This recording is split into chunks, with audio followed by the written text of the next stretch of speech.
In a sunny green meadow, a small white bunny named Benny hops happily among flowers. Benny wants to help his friends, even though he is very little. One day, he hears a tiny bird crying because it fell from its nest.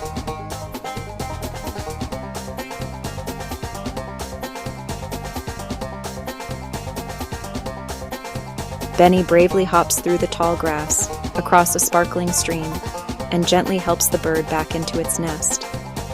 The bird chirps with joy, and all the forest animals cheer for Benny.